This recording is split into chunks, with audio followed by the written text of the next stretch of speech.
Usted está escuchando un programa de opinión, categoría O, apto para todo público. Sin amarres. Sin amarres. Una mesa de diálogo donde sobresalen los temas de mayor interés social, económicos y políticos del país. Sin amarres. Sin amarres. Junto al sociólogo Stalin Poveda Granoble. En Sin Amarres. Damos la bienvenida al invitado de hoy. Castillo aquí nos acompaña en esta programación.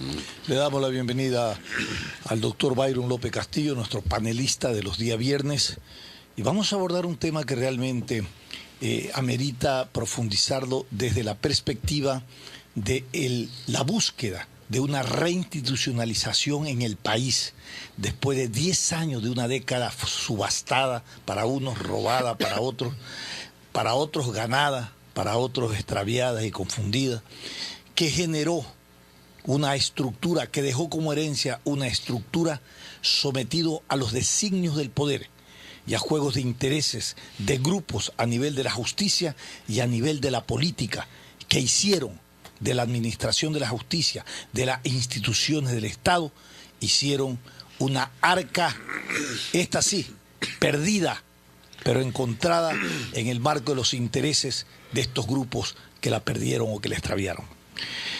Y decíamos el día de hoy en la introducción de este programa, cuán difícil es una reinstitucionalización, porque todos aquellos que tuvieron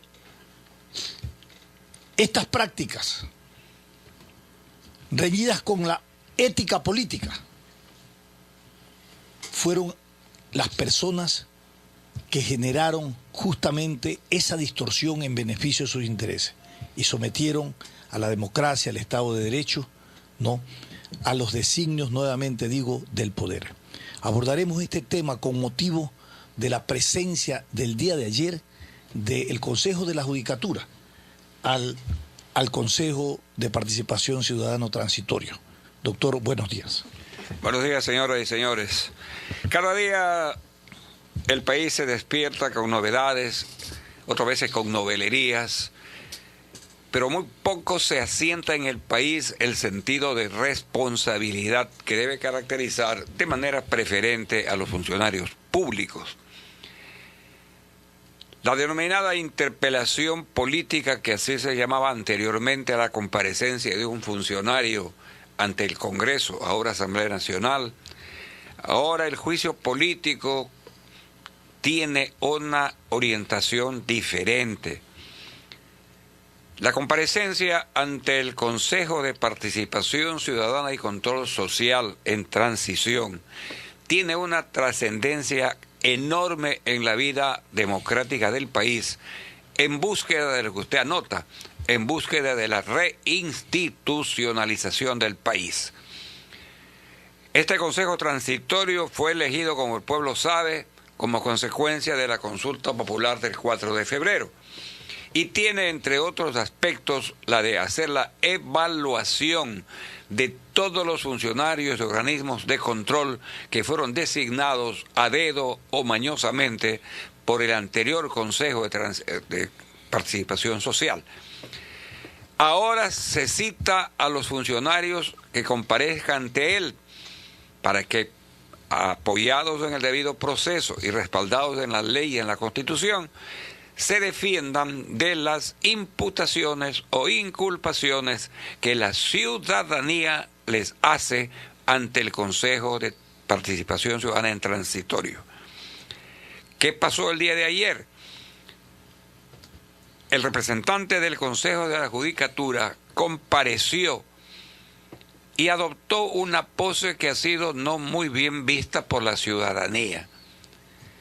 Cuando el doctor Trujillo, presidente del Consejo, le dijo que se sentara junto a los demás compañeros que iban a ser interpelados, él se quedó de pie y no aceptó esta invitación. Insistió el doctor Trujillo, no hizo caso el señor doctor Yal y tomó la decisión de retirarse del seno del Consejo. Esto demuestra muchos aspectos. En la vida de los hombres hay un aspecto de carácter psicológico. Todos los actos humanos están dirigidos, orientados, inspirados en aspectos de carácter psicológico. De ahí la trascendencia del análisis psicológico que hace Freud, Adler, Jung, entre otros grandes tratadistas de esta área científica. Cuando una persona se siente culpable o responsable de un acto por el cual está siendo llamado a rendir cuentas, adopta la pose olímpica para aparecer como que nada ha hecho o como que nada fue en esa función. En cambio, el hombre que no tiene ningún pecado, llamémoslo así, que no tiene en su conducta nada que lo atormente, adopta la pose honesta, tranquila, se sienta, conversa, discute y luego se retira. ¿Con esto qué quiero significar? Que el país debe exigir a los funcionarios públicos, cualquiera que estos sean, porque esta es una costumbre que se está haciendo ya inveterada en nuestro medio, que tengan la altura de ser representantes del pueblo o de las instituciones que ellos dirigen. El pueblo ecuatoriano se necesita y demanda una compostura correcta por parte de estos funcionarios.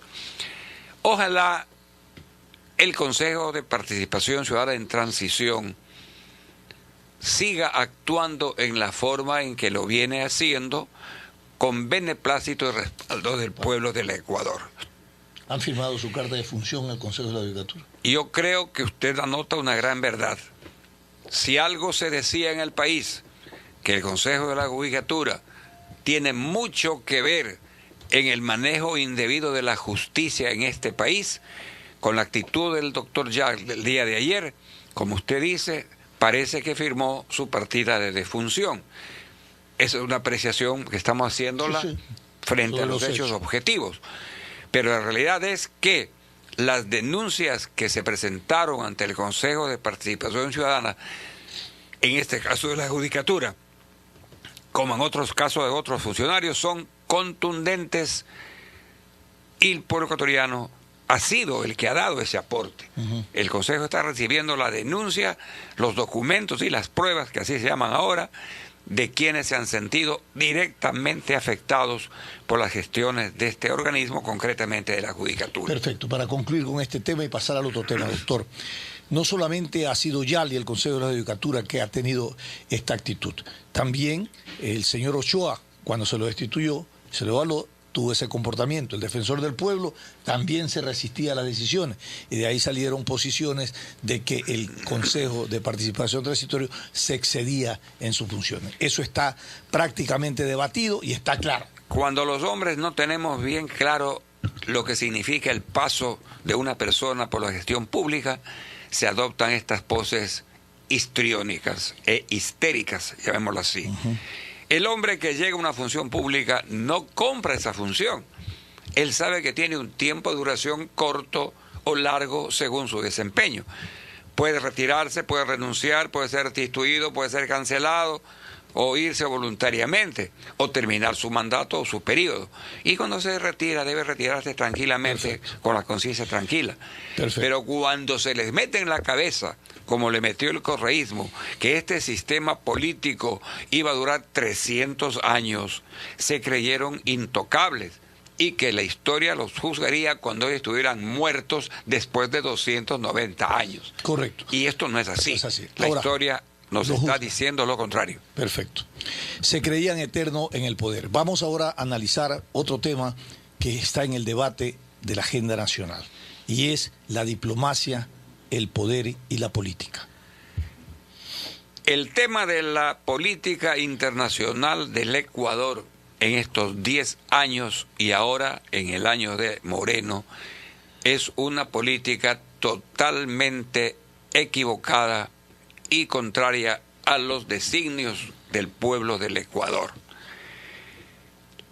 El Ecuador, ¿para qué decir una cosa que es de perogrullo? Forma parte de la comunidad internacional. Por lo tanto, sus actos son vistos con buenos y malos ojos por todos los estados que forman esta comunidad internacional. Hay una política equivocada en muchos aspectos. Para no detener más la atención de la audiencia que nos escucha gentilmente, y dado el tiempo que tampoco permite un análisis profundo, anotemos algunos casos. Por ejemplo, la línea equivocada del gobierno de Correa y de Moreno hasta este momento en el caso del señor Julian Assange es algo que llama poderosamente la atención. Eso ya ha sido analizado anteriormente aquí en este programa y en distintos medios de comunicación. Esa es una política equivocada. Haberle dado la nacionalidad ecuatoriana al señor Assange con el propósito de que luego como ecuatoriano ocupe una función diplomática en alguna parte, inclusive en el Reino Unido, eso era una posición equivocada. Y el presidente de la República actual dijo que de eso él no conocía, pero que no participaba. Aquí viene una gran pregunta. La Constitución de la República dice que el presidente de la República es el que dirige la política internacional, no es un simple coordinador. El ministro de Relaciones Exteriores es el que cumple la voluntad y la decisión tomada por el presidente de la República. Entonces que el presidente diga, yo no sabía, pero comparto, quiere decir que hicieron antes de que él tuviera conocimiento. Y eso no es así. Ahora, ¿qué es lo que está pasando en relación con el caso de Guatemala y de Venezuela? La señora canciller declara públicamente su amistad fraterna con su compañero Ortega de Nicaragua. Y dice que la señora Murillo, Rosa, que es la mujer de Nicaragua, Rosario Murillo, es su amiga y la admira. Igual lo ha hecho con Maduro. Y lo mismo hace con Maduro. Con Cuba. Igual con Cuba, argumentando que no puede el Ecuador intervenir en los asuntos internos de un país porque es intervenir en la autodeterminación de los pueblos. No ha leído la carta. Este es un asunto que demuestra poco conocimiento de lo que es la relación internacional. La Carta de Conducta de 1980, dictada en la época en que fue presidente Jaime Roldós Aguilera, es una carta de conducta que se dicta en momentos muy duros por parte de los países andinos, cuando había unas grandes dictaduras sangrientas en América Latina. ¿Y qué es lo que dice esta carta de conducta? Textualmente, ¿por qué se reunió en Riobamba esta convención? En homenaje al sesquicentenario de la primera constitución que tuvo el Ecuador en 1830. A los 150 años se reunió en Riobamba el grupo andino y dictó lo que históricamente está conocido como la Carta de Conducta de Riobamba, cuyo autor fue el gobierno de Roldós. Esta Carta de Conducta, en el tópico que me analizo en este momento, dice textualmente: el compromiso solemne de que el respeto de los derechos humanos y políticos, económicos y sociales constituyan norma fundamental de la conducta interna de los estados del grupo andino y que su defensa es una obligación internacional a la que están sujetos los estados y que por lo tanto la acción conjunta ejercida en protección de sus derechos humanos no viola el principio de la intervención en los estados. Esta carta de conducta, ¿qué es lo que hace? Reactiva el sistema interamericano de derechos humanos en Latinoamérica, porque luego de la carta de conducta de 1980 existe la llamada doctrina Betancourt, dictada por el demócrata venezolano Rómulo Betancourt, que dictó una carta de conducta igual a la de Riobamba, estableciendo ahí el derecho a la defensa de los derechos humanos por parte de todos los países, sin que eso signifique intervención ni injerencia. Esto pone en muy mal predicamento a la política internacional del Ecuador, y el presidente Moreno está en la obligación de rectificar esto, llamándole la atención a la canciller o tomando alguna medida de otra naturaleza que demuestre que el país no puede caer en la trampa de vivir respaldado en ideologías, cuando en este momento la política nacional es pragmática, y más aún en este instante en que el Ecuador necesita de un pragmatismo en su vida internacional, porque está intentando ingresar al grupo del llamado Grupo del Pacífico, que significa que es el único país del Pacífico que no está ahora incluido, que es un grupo que permitirá el desarrollo económico de nuestro país. Ese es el análisis que me permito hacer en este momento, respaldado en documentos históricos. Hacemos un esfuerzo y compartimos con ustedes cada día, y los viernes en particular, un análisis de los temas que se debaten en la agenda nacional. Y los ponemos a consideración de todos y cada uno de ustedes que han estado en sintonía de este programa, para que ustedes saquen sus conclusiones. Así. Sí, para dar